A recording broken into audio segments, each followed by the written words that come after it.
Hi, I'm Marcel, and welcome to me screaming into the void mostly about books.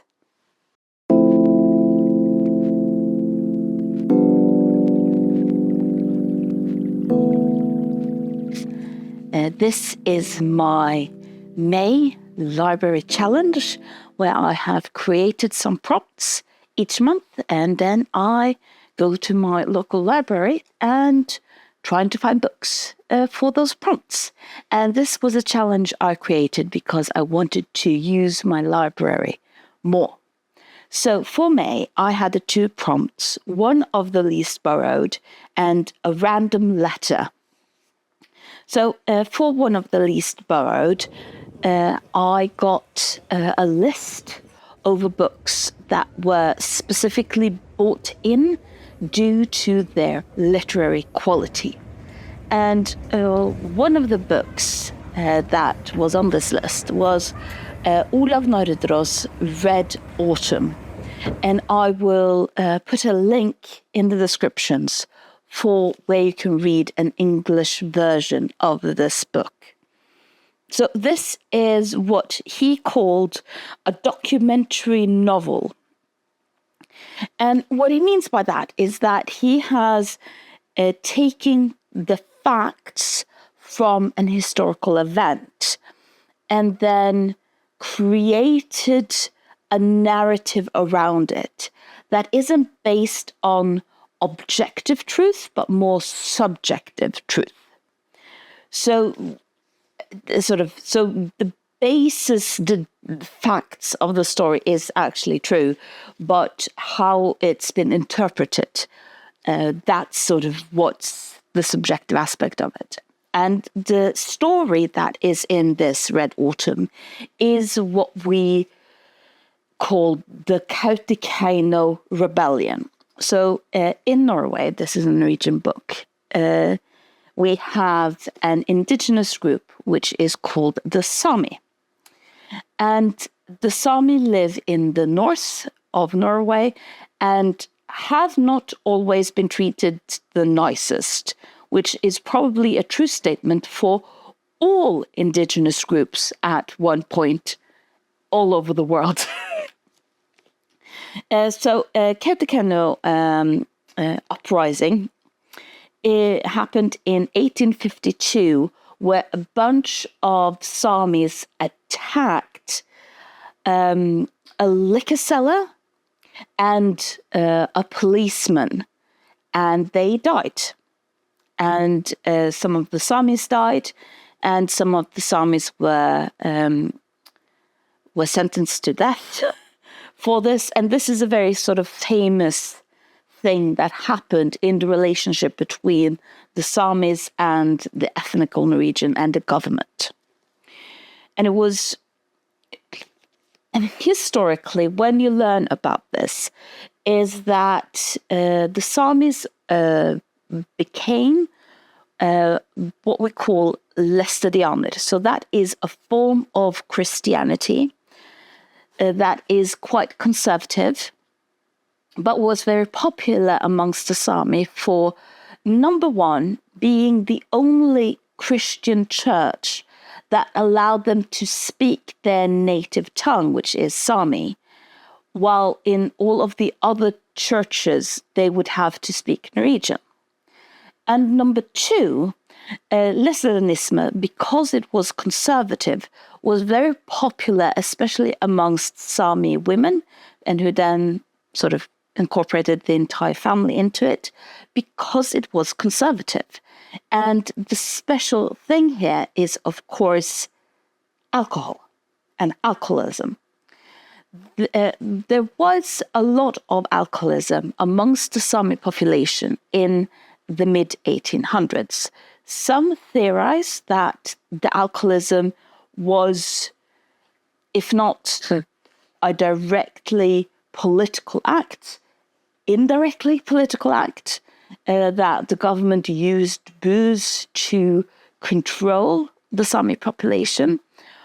But if that was the case, or if it's not the case, Læstadianism actually helped a lot of Samis at the time because they had so such a strict law against alcohol.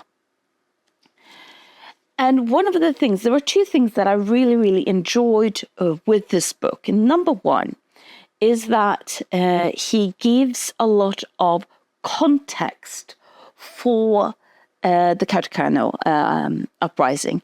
And he says a lot of the things that are happening at the time that is more than just these Sami people attacking these two ethnic Norwegian people. Okay. In addition to what I really liked about this book is that it was an interesting way of sort of thinking critically. So what he did was he took the facts of the story and the narrative that was very often placed on trying to explain why Kautokeino uprising happened, which was Læstadianisme fanaticism. And he tries to look at the facts again and try to think, are there other ways of understanding what is going on? For example, the fact that so many Samis might not just have been drawn to Læstadianisme because it is a charismatic conservative, but maybe because it would help regarding the alcoholism. So there was, so even if you're not sort of interested in the Samis and the Kautokeino opprøret, it's still a very interesting way of thinking critically around specific historical cases, which absolutely could probably be done more when it comes to history. The second prompt I had was random letter fiction. So I span my little wheel and I got the letter K. So I was in a holiday, so this is actually not my normal local library. And I was going to look through and find a book from an author that's last name starts with letter K, and I picked Lilac Girls. And funnily enough, this book is also inspired by true events, but it's more loosely inspired. Olav Nordro sort of is really clear about sort of there are certain facts there. It's subjective truth, but there are a lot of facts here. While Martha Hall Kelly, who wrote Lilac Girls, more heard about this phenomenon and wrote a story around it. So what this book is about, that it's focused on Ravensbrück, which was an internment camp, a concentration camp during Second World War that was just for women. And as in a lot of different concentration camps that the Nazi had, they did medical experiments here. And the girls who were subjected to these experiments were called the Lappens, or the Rabbit Girls. And they became known because a very famous philanthropist called Caroline Faraday invited some of them to the US. Caroline Faraday was American. To talk about and highlight all of the things that had happened regarding these Rabbit Girls. So the Lilac Girls is telling the story around this historical fact with Ravensbrück, the medical experiments, and Caroline Faraday, by creating a narrative around Caroline Faraday, about a girl called Kajsa Kuzmarek, which is inspired by a lot of different characters, but isn't actually an historical character in and of itself. And Herta Umberhauser, which was one of the doctors at this camp. And so the book just goes through before the Second World War, during the Second World War, and after the Second World War. And the book is generally fine. I think it would have been better if she hadn't included Herta Umberhauser.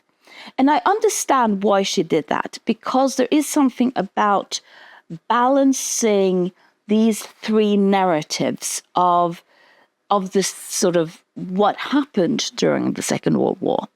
The problem is that it takes a lot of tact, and it takes a lot of, I want to say almost gumption, to tell a story from a perspective that is both very different from yourself, but also is very different from what your reader will assume is a proper way of thinking, because no one is the villain in their own story.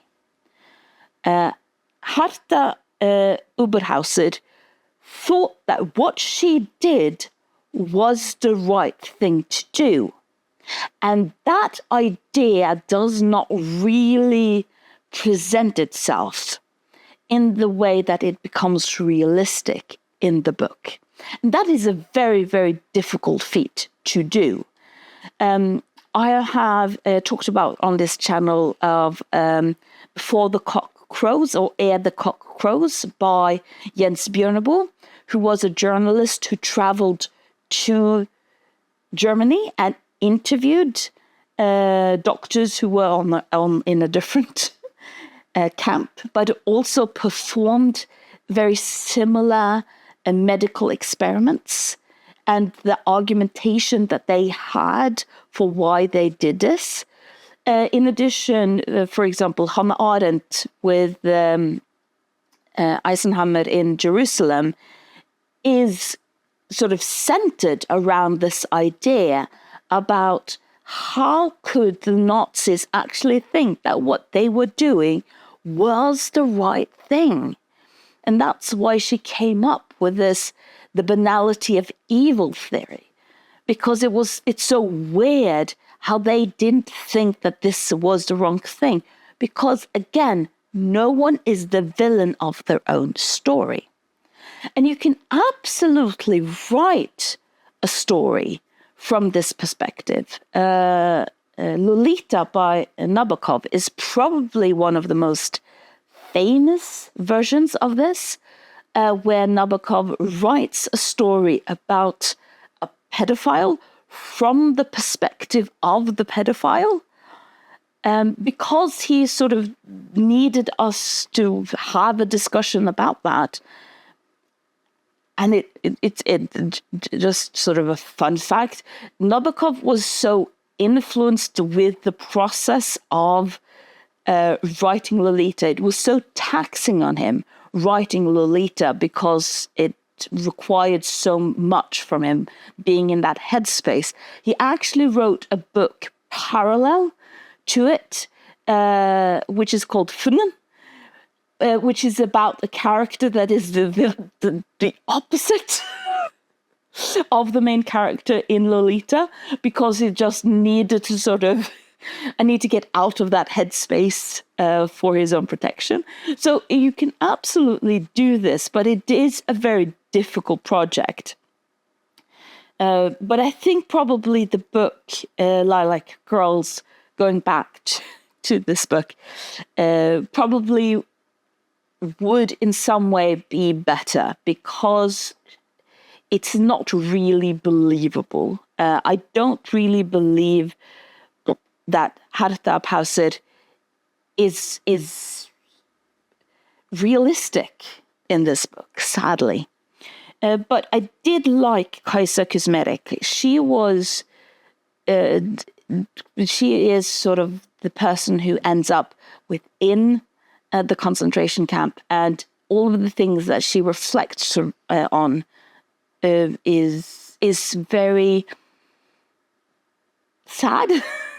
I don't think I have another word for it, of course, especially regarding the things that are happening right after the Second World War, where she gets married and she has children. And what do you share? What do you not share regarding it? But there you go. So at least you know what you're going into if you want to read a book like that. So a surprisingly books inspired by real events for me. And thank you for listening to me screaming into the void.